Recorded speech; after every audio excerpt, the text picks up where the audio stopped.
नमस्कार. आजचा हा व्हिडिओ बनवण्याचं कारण थोडंसं वेगळं आहे. यात कुठलेही प्रमोशन किंवा मेसेजची इन्फॉर्मेशन नाहीये. सो एक व्हिडिओ थोडा लॉंग होणार आहे, पण नक्की पहा कारण पुढे तुम्हाला त्याचा यूज होऊ शकतो.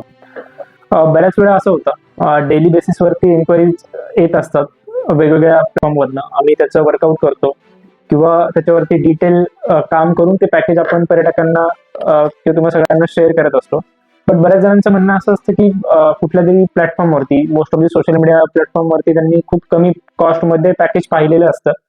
अगदी 12-13 हजारापासून 8-9 हजारापर्यंत केरळ किंवा 12-13 हजारामध्ये थायलंड किंवा कुठल्याही डेस्टिनेशन, प्रत्येक डेस्टिनेशन मध्ये कॉस्ट व्हॅरी होत राहते, जी खूप इलॉजिकल असते, ज्याच्यामध्ये अर्धवट माहिती असते आणि पूर्ण माहिती त्याच्यामध्ये दिलेली नसते. तरी पण ते कंपॅरिझन आपल्या पॅकेज सोबत होत असतं. एखादी सर्व्हिस किंवा प्रोडक्ट तुम्ही जर घेत असाल तर ते कंपॅरिझन करणं 100% महत्वाचं आहे, पर्यटकांच्या किंवा ग्राहकांच्या बाजूने विचार केला तर.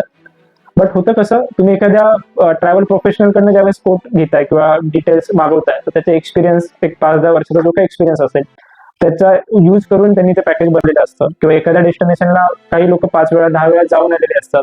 काही लोकांचं इंडस्ट्रीमध्ये जे काही आता एक्सपिरियन्स पर्सन आहे त्यांचं 15, 20, 25, 30 वेळा एक एक डेस्टिनेशन झालेलं असतं.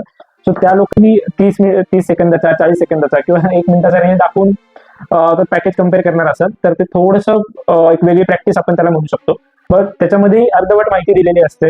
काही गोष्टी इन्क्लूड असतात, नसतात. खूप चांगल्या चांगल्या डिव्हाइसनी काही डेस्टिनेशन शूट केलेले असतात. तो व्ह्यू कदाचित पर्यटकांना तिथे जाऊन मिळत नाही.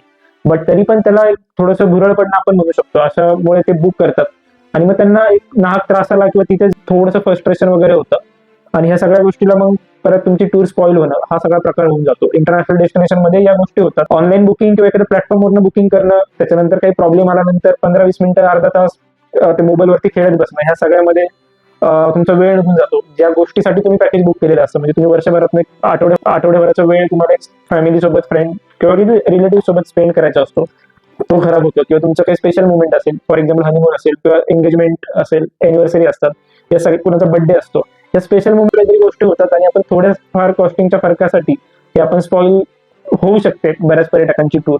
तर ती होऊ नये यासाठी तुम्ही जे काही तुमच्या जवळचे किंवा तुमच्या सिटीमधले ट्रॅव्हल प्रोफेशनल आहेत, तर तुम्ही त्यांच्याकडनं कोट घेतलं पाहिजे किंवा ते कम्पेअर केलं पाहिजे की, आणि ते कंपॅरिझन असं पाहिजे की पॉईंट टू पॉईंट किंवा प्रत्येक गोष्टीवरती तुम्ही थोडाफार विचार करायला हवा. हॉटेल कुठल्या लोकेशनला आहे, हॉटेलपासून एअरपोर्ट किती लांब आहे, किंवा हॉटेलपासून तुमचे साईट सीइंग किती वेळ तुम्हाला लागतो. स्वस्त हॉटेल मिळतंय म्हणून सिटीपासून खूप जास्त लांब हॉटेल देणं, हा एक प्रकार असतो. त्याच्यामध्ये साईट सीनला वेळ जातो, ना तुम्हाला हॉटेल एक्सपिरियन्स करता येत, ना साईट सीन एक्सपिरियन्स करता येत निवांत वेळेमध्ये. त्या सगळ्या गोष्टी अशा घडत जातात आणि ह्या छोट्या छोट्या मायन्यूट गोष्टींवरती ट्रॅव्हल प्रोफेशनल त्यांचा एक्सपिरियन्स आणि त्यांचा वेळ देऊन ते पॅकेज तुमच्यासाठी खास डिझाईन केलेलं असतं.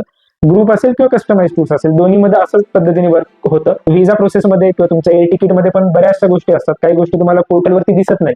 बऱ्याच एअर तिकीट करताना त्याच्यामध्ये बॅगेज इन्क्लूड नसतं, पण तुम्ही तिकीट स्वस्त मिळते म्हणून करता आणि नंतर तुम्हाला ते बॅगेज ॲडिशनल कॉस्ट घेऊन ऍड करायला लागतं, किंवा व्हिसामध्ये बरेचसे डॉक्युमेंट खूप काळजीपूर्वक करायला लागतात, ते काहीतरी मिस होऊन जातं.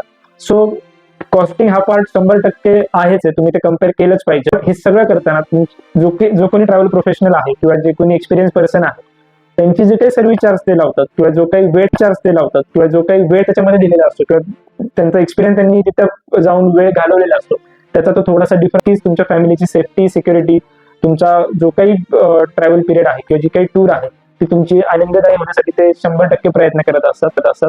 सो नेक्स्ट टाइम जेव्हा तुम्ही टूर प्लॅन करताय, तर तुमच्या जवळच्या सिटीमधला चांगला ट्रॅव्हल प्रोफेशनल तुम्ही निवडू शकता, ज्यांनी तुमचा जो काही हॅपी मुवमेंट आहे तो तुम्ही जास्तीत जास्त पद्धतीने. मी या इंडस्ट्रीमध्ये काम करतो म्हणून हा माझा पॉईंट ऑफ व्ह्यू आहे. सगळ्याच गोष्टी याच्यावरती काउंटर असं पण होतं बऱ्याच वेळा की तुम्ही पण सोशल मीडियावरती प्रमोशन करता, एक माध्यम आहे, ते माध्यम आम्ही यूज करतो, पण त्याचा मिसयूज कसा बाकीचे लोक करतात किंवा वेगवेगळ्या पद्धतीने त्याला थोडंसं मॅनिप्युलेट करायचा प्रयत्न बरेच जण करतात, कमी पॅकेज दाखवून किंवा काहीतरी ओव्हर कमिट, वेगळ्याच गोष्टी त्याच्यामध्ये असतात.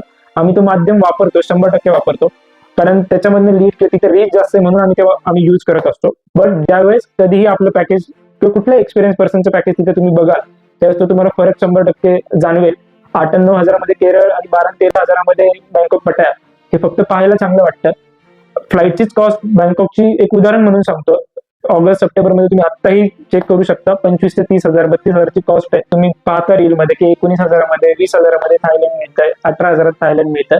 त्या गोष्टी फक्त एक बूम म्हणून दाखवलेल्या असतात तिथे.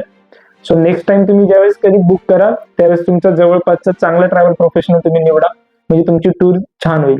Thank you so much.